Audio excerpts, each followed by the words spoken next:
Hi there and welcome to Lorena's Labyrinth. My name's Anna Pirelli. The comments that you see here are my views, beliefs, opinions, and sometimes they are not even my fully formed views, beliefs, and opinions. However, they are my understandings. Please do retain an open mind and reflect on any of the content and your comfort levels. If your views differ, please feel free to leave a comment. Also remember, it is possible to disagree in respectful ways. My way is not necessarily your way and vice versa.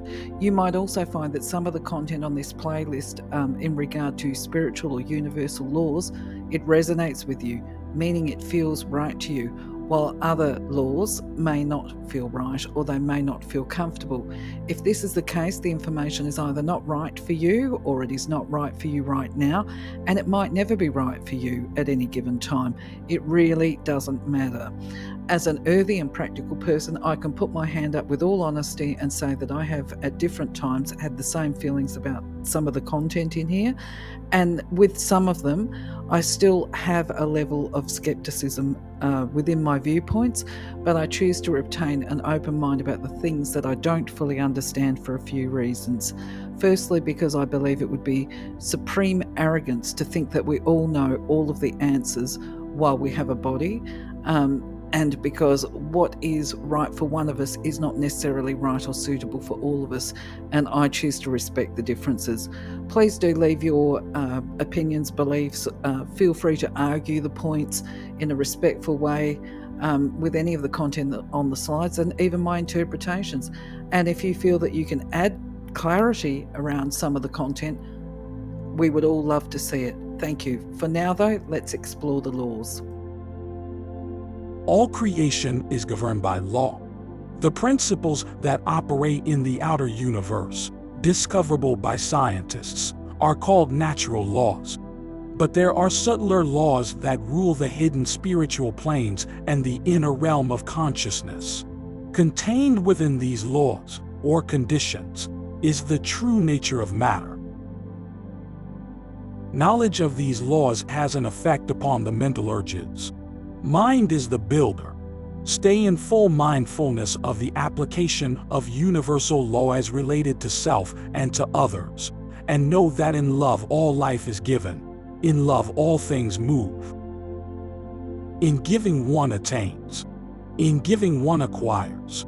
In giving, love becomes the fulfillment of desire, guided and directed in the ways that bring the more perfect knowledge of self as related to the universal, all-powerful, all-guiding, all-divine influence in life. Love is life. When we go back, merge with the God source, in some infinitesimal but profound way, we expand the mind of God. Our higher self always points the best and most perfect way, and it is ours to listen and choose or reject what we hear. It does not blame, but patiently tries again to show the perfect way, the loving way. All of creation pushes forth. We are ever becoming. Identity ever remains. Universal law number 7. The law of balance or equipoise, also known as the law of fair exchange. The law of balance is an elaboration and continuation of the law of equalities. It is a universal law that supersedes all of man's laws and creates stability for all third-dimensional manifestation. Each thought must be balanced by whomever creates it. This is divine wisdom. Allow all viewpoints without feeling. You must defend your own. Allow no one to tell you what your journey must reflect or what your reality is. Do not give your power away so easily, but give your love unconditionally. Any messages communicated in love validates equality. Low self-esteem is just as non-productive as a puffed-up sense of self-esteem. They both deny equality. Another manifestation of the imbalance of this law is addiction. Hi there, welcome back to Lorena's Labyrinth. Let's unpack the law of balance today because there appears to be a lot that's covered within it. Now, when you read each sentence, especially like each thought must be balanced by whomever creates it. I mean, it raises questions of how do you actually interpret it. Now, this is not going to be one of the shorter videos in this series because it's actually quite a loaded sentence, I believe. In the first instance, this is the meaning that I make from it, okay? In the first instance, we are all individuals and in control of our thoughts, or learning to control the direction of our thoughts is stuff that I've written down because I've actually reflected. I write stuff down and then I bring it to the table for you. Either way, we're all personally responsible for what we think, and if our thoughts contain judgments about others, then these thoughts could be referred to as negative or critical, or rather they could actually be honest appraisals of a person's character or our early warning system telling us that something's not right or healthy for us. But how do we balance that thought? Do we ignore and suppress it if we consider it to be negative or unkind or unloving? Or do we actually explore it and establish if there's any relevance to the idea or thought that we've carried? Does it have substance? If we think, for example, and we're looking at somebody and thinking, well, you don't seem particularly trustworthy, do we ignore that or do we actually explore it? That's the question there with that. And when we start to explore it, we're actually then embodying not only the law of balance, attempting to balance our thoughts, we're also actively working towards it. So we're putting into play the law of action. So I guess what I'm saying is we could try and talk ourselves out of our thoughts and feelings by creating a narrative to balance it. But the questions we would need to ask is, if we're trying to talk ourselves into a loving story, is that negatively impacting on our own personal integrity or our own authenticity? Does this law warn us to be mindful of extremes? That's the question as well. So thinking about it, maybe we're placing too much positive thought and expectation upon others if we're trying to talk ourselves into believing something that's not necessarily true. You know, if we have that thought that person's untrustworthy, and then we try and talk ourselves into, yes, but they are trustworthy, then do we risk the fact that we might be putting them on a pedestal? And do we need to be more realistic in our approach and thinking? Either way, coming back to it, we're responsible for our thoughts, our beliefs, our ideas, and our views. So I'm coming back to how to balance these thoughts when we have them. Just remember, what we think and speak is what we create. I'm going to address this little chestnut as we go further into this video. Then there's a question about this sentence, allow all viewpoints without feelings. You must defend your own. To me, it sounds a little like it's a case of freedom of expression and don't take anything personally, because whatever a person says, and this actually goes back to, I think his name is Paul Coelho, and the 4 agreements, that don't they take anything personally, because anything a person says is actually based on their perception and their reality. And then when it comes to the part of this sentence that says you must defend your own, well, my initial thoughts were, well, what does that mean? Because when I think of defense, I think of somebody, like the Crusaders rushing in with their swords held high, standing up for what they believe in. And this is actually a misinterpretation of the word, to be honest, because the picture of the Crusaders rushing in with their swords up is actually not a defense, that's an attack. So when we look up the word defend in the dictionary, it actually explains it as to protect from harm or danger. And if I think about that, if we're defending our own viewpoints, then we are protecting them from harm or danger of having somebody else impose their values and viewpoints onto us. So where would I go with that? It makes more sense to me now. Because whatever our personal beliefs are, especially if it's a core value, then the idea is that that core value must be able to withstand attacks from other people. I would say that there needs to be a caution there that it doesn't, that whatever our beliefs are, that they're not so fixed that they block us from our growth, So I kind of have my viewpoints, but I kind of have a little disclaimer on the end of it saying I'm open to new information or beliefs. If people can present to me something in a reasonable way, then I certainly am open to change, or at least considering their viewpoints. I might not agree with them, but at the same time, I'm willing to hear what they've got to say. But if I'm to protect my beliefs from harm, or because that's defending them, that doesn't mean I have to impose my beliefs on other people. What it means is, for me, the way I see it is that if somebody is going to turn around and say you're an idiot or attempt to belittle me because I have these beliefs, then I have the right to be firm enough in my convictions where I can just shrug it off like what's that saying, water off a duck's back. It's really not a big deal. I don't care if you believe in what I believe in, because that has no relevance to me. Unless you can show me something different in a way that I find plausible, then I'm quite happy and comfortable with my beliefs as they are. Prime example, actually, of that is without... I'm just going to open the door to people pointing the finger in potentially negative ways to start with. Okay, yeah, I'll do it. I'll go there.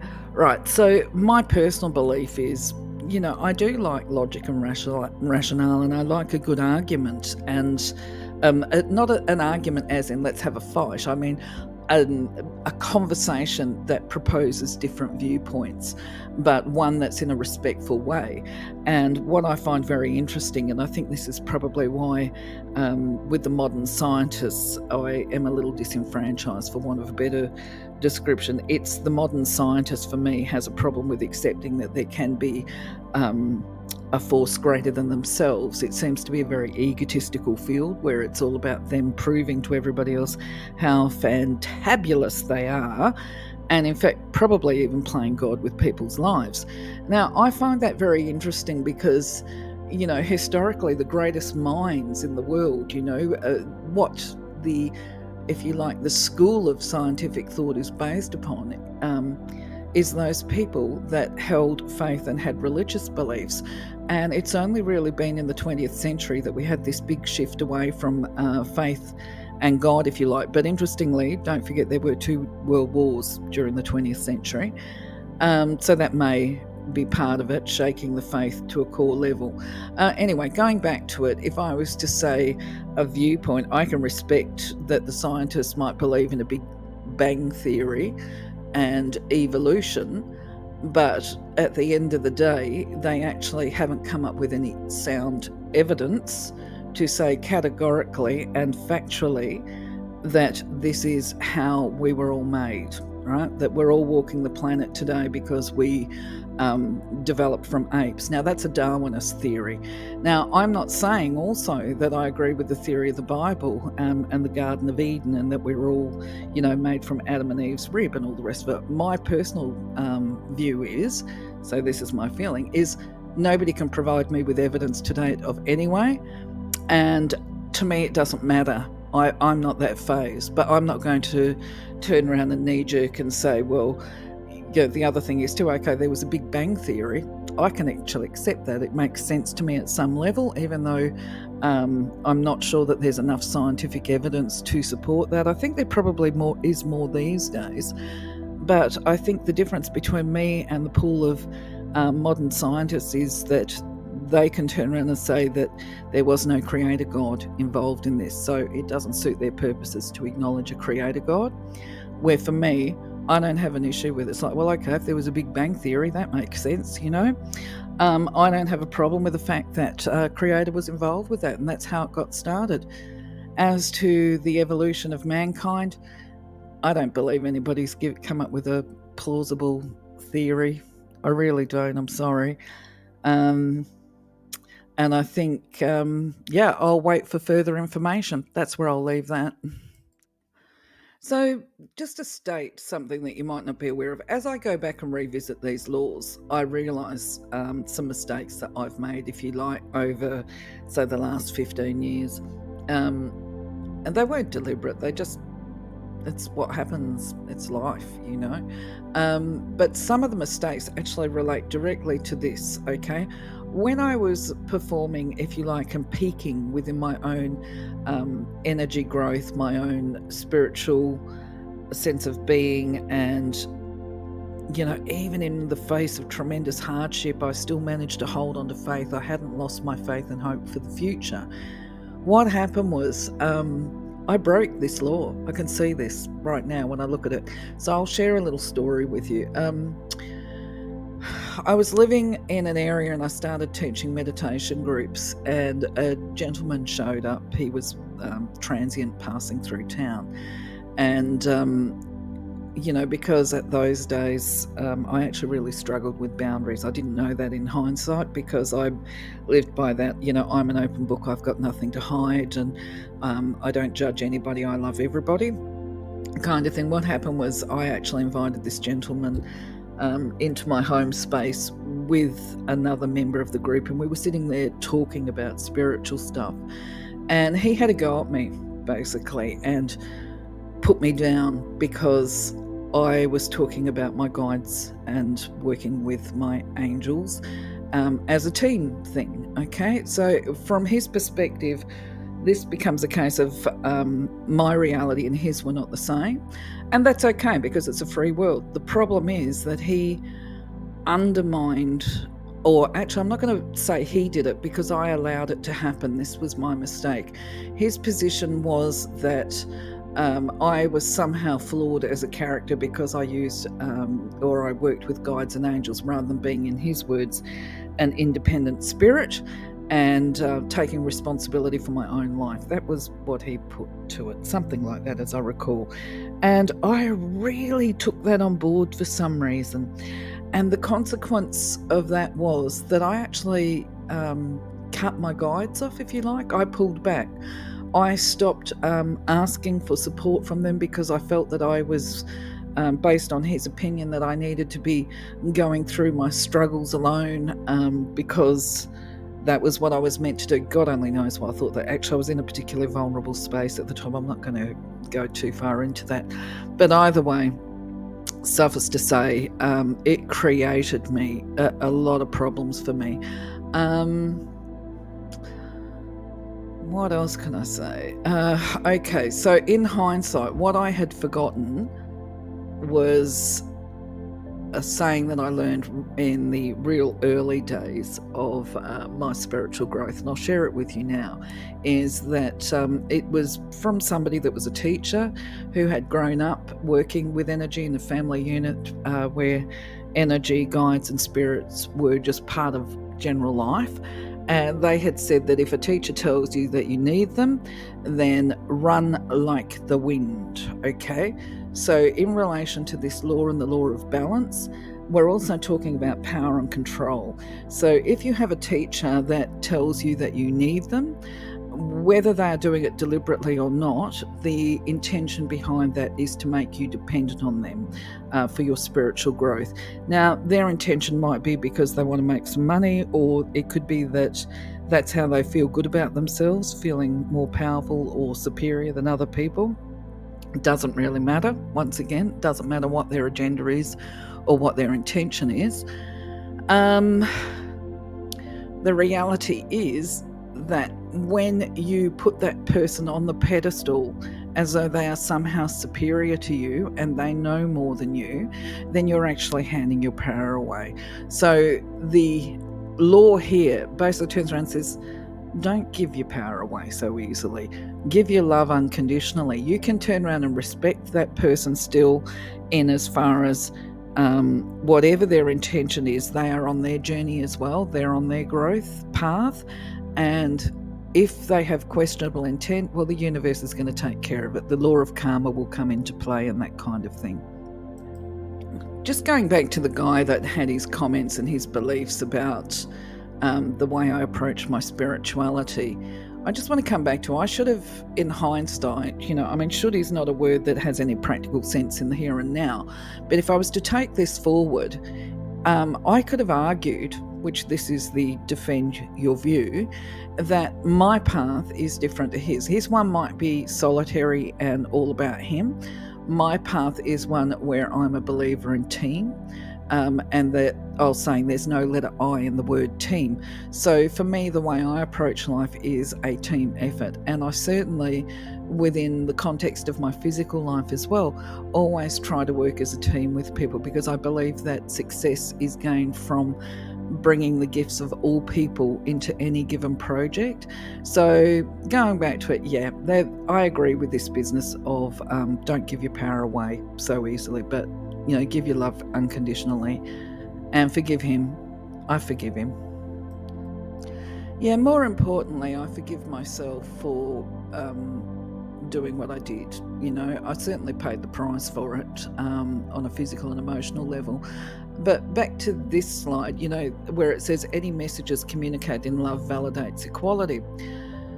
Look, I'm not necessarily convinced that that particular sentence is true. I think at one level the intention is good and it's true. And this is using the example of the guy that gave me his opinion and views.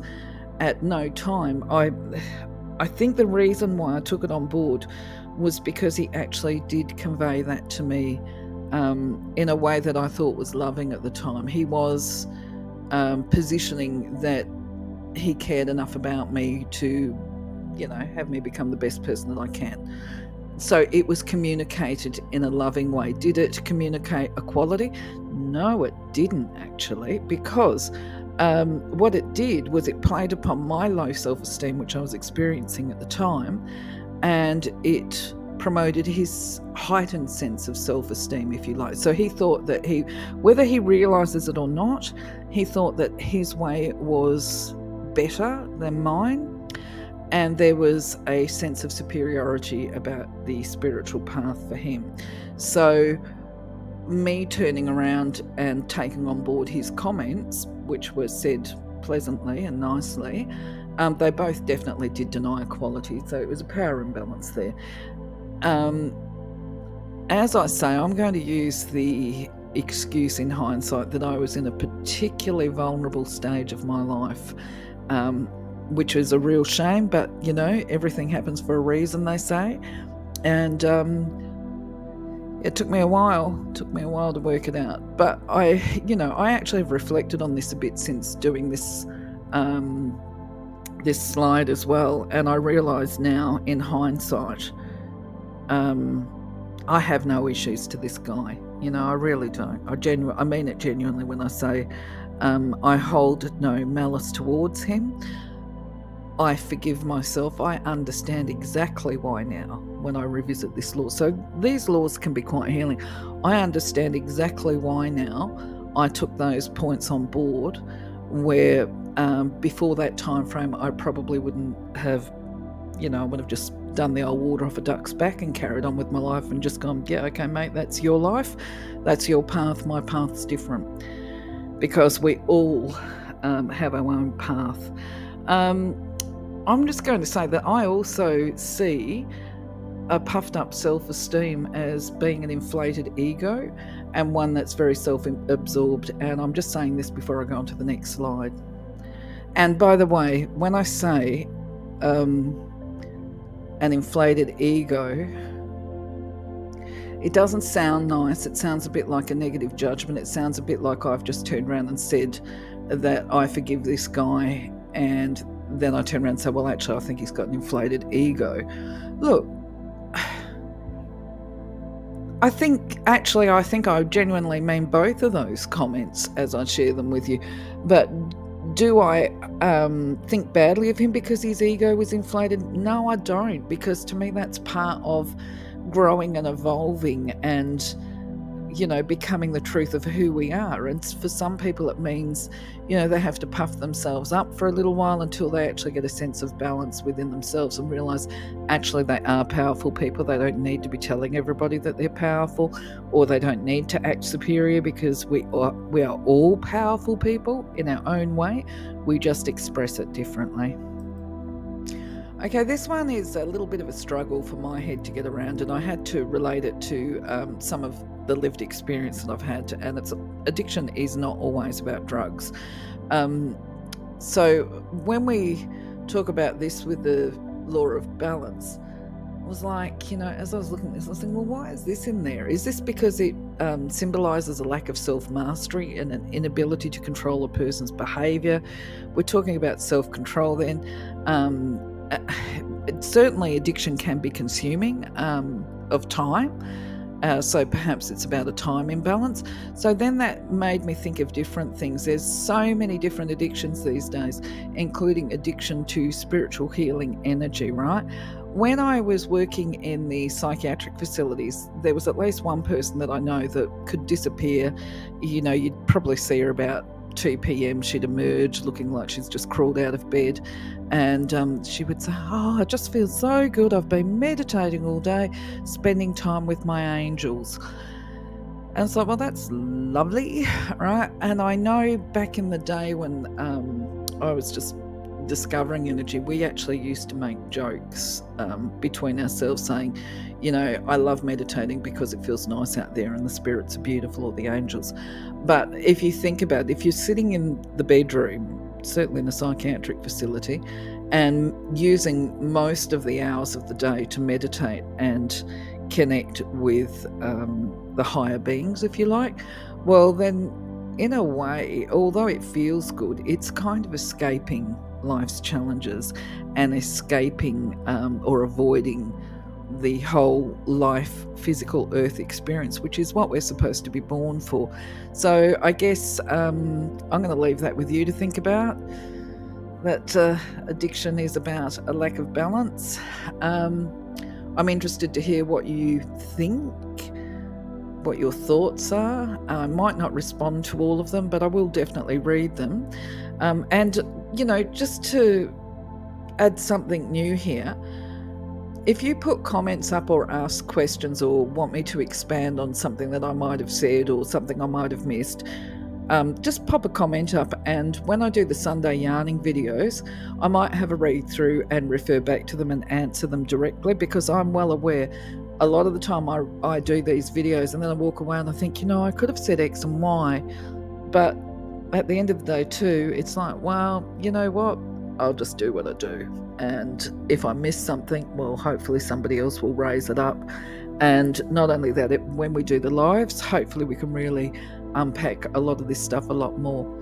Anyway, for now, my friends, I am off onto the next video. Take care, be blessed. Thank you for being part of my journey, because at the end of the day, me doing this for you is actually helping me to process and unpack some of the stuff that I've been carrying for a while. Anyway, take care, my friends. Bye-bye. Just so you know, I'm recording this slide after completing the recording for the entire video.